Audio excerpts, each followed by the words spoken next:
Karibu tena kwenye channel yetu ya elimu ambapo tunatoa elimu kwa wafugaji. Tumejikita katika mambo mbalimbali yanayohusiana na teknolojia, ufugaji na kompyuta.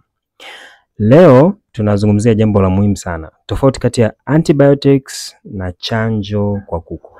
Wafugaji wengi huwa wanachanganya haya mawili.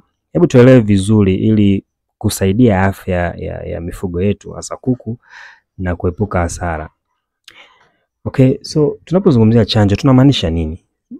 Chanjo ni dawa maalum inayosaidia mwili wa kuku kujikinga dhidi ya magonjwa kabla hayajatokea. Kwa mfano, chanjo ya Newcastle disease au kideri, gumboro na Merrick disease. Hizi chanjo zinaimarisha kinga ya mwili wa mfugo kuku ili asiweze kushambuliwa na magonjwa.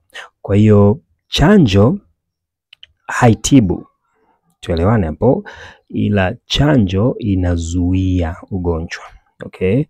Na chanjo inatumika kabla ya mfugo kupata maradhi fulani. So hebu tuangalie maana ya antibiotics. Antibiotics ni dawa zinazotibu magonjwa yanayosababishwa na bakteria. Kwa mfano, Tylosin, oxytetracycline na enrofloxacin. Okay? So hizi ni dawa. Hizi ni antibiotics. Ni dawa ambazo zinatibu magonjwa yanayosababishwa na bakteria.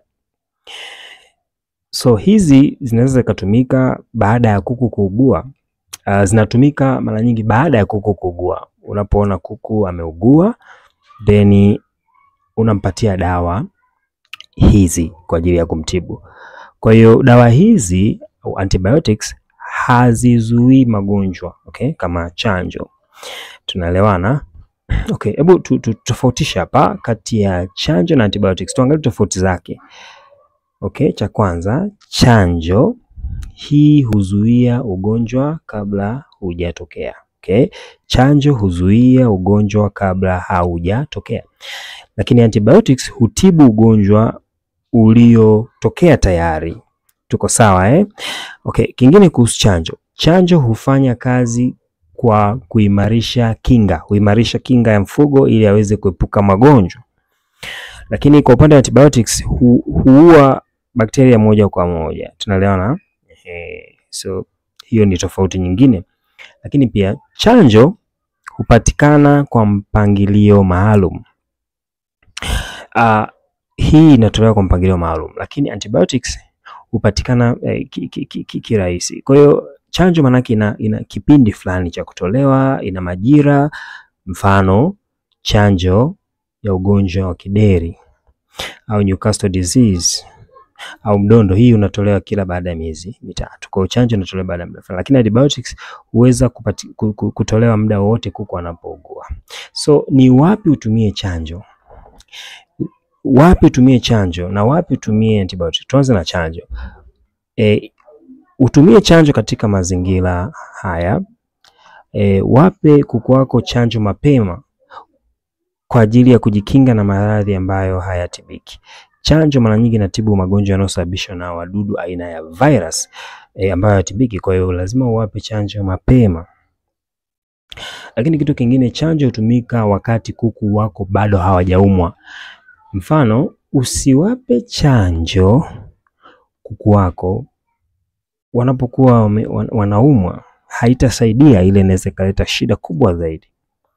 Kwa hiyo epuka kutumia antibiotics karibu na muda wa chanjo. Usitumie antibiotics kipindi ambapo chanjo inatakiwa itumike. Zinaweza zikaathiri ule uwezo wa chanjo kufanya kazi. Kwa hiyo wapi usitumie chanjo? Cha kwanza, usitoe chanjo kwa kuku ambao tayari wanaumwa. Hicho ni cha kuzingatia. Lakini kingine, mwili wao hauwezi kuunda kinga vizuri wakati wanaumwa. Mwili wa kuku hautakuwa na kinga. Kwa hiyo ili uwape chanjo tena kama wanaumwa, subiri wapone. Subiri wapone halafu utawapa chanjo. So ni wapi ambapo unatakiwa kutumia antibiotics?